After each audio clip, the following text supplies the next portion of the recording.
आता पाहूया टॉप 9 मोठ्या बातम्या। स्थानिक स्वराज्य संस्थांच्या निवडणुकीच्या अनुषंगाने निवडणूक आयोगाची 1 ऑक्टोबरला बैठक। निवडणुकांसाठी मतदार याद्या अद्ययावत करण्याचा कार्यक्रम जाहीर। विधानसभेच्या मतदार याद्या वापरण्यात येणार असल्याचं आयोगाकडून स्पष्ट। मतदारांची पडताळणी होणार। आयोगाने संकेतस्थळ आणि ॲपवर एक नवीन ई-साइन फीचर सुरू केलं। राहुल गांधींनी केलेल्या आरोपांनंतर निवडणूक आयोगाने पावलं उचलली। संबंधित गुन्ह्यातील साक्षीदारांना आता न्यायालयामध्ये साक्ष देण्यासाठी यावं लागणार नाही। संबंधित पोलीस ठाण्यांमधून व्हिडिओ कॉन्फरन्सिंगद्वारे आपली साक्ष नोंदवता येणार। न्यायालयानं गुन्हे जलद गतीने मार्गी लावण्यासाठी सरकारचा मोठा निर्णय।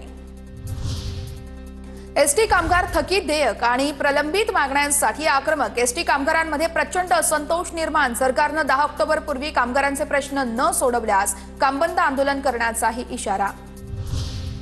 विरार अलिबाग कॉरिडॉर भूसंपादक प्रक्रियेमध्ये भूमिका बजावणारे पनवेलचे माजी प्रांताधिकारी राहुल मुंडके अडचणीमध्ये। राहुल मुंडकेंवर बेहिशोबी मालमत्ता जमवल्याचा कुटुंबियांचा आरोप। तर राहुल मुंडके सध्या ठाण्यात नोंदणी उपमहानिरीक्षक पदावर कार्यरत। पुरुषोत्तम चव्हाणांशी संबंधित घोटाळा प्रकरणात नवा ट्विस्ट। आयपीएस अधिकारी रश्मी करंदीकरांच्या आर्थिक गुन्हे शाखेकडे जबाब। पतीने केलेल्या घोटाळ्यांच्या प्रकरणात मी पीडिता।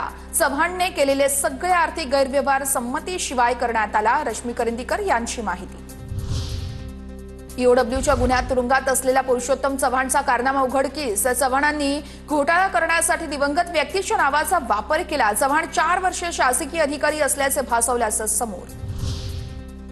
जानेवारी ते ऑगस्ट दरम्यान अमरावती जिल्ह्यात तब्बल 142 शेतकऱ्यांच्या आत्महत्या। सर्वाधिक 26 आत्महत्या फक्त ऑगस्ट महिन्यात झाल्याची माहिती। दुष्काळ, पाऊस आणि आपत्तीमुळे शेतकरी हवालदिल। रेल्वेचा बोनस 78 दिवसांचा मिळणार। तर पंतप्रधान मोदी यांच्या अध्यक्षतेखाली झालेल्या केंद्रीय मंत्रिमंडळाच्या बैठकीत महत्त्वाचा निर्णय।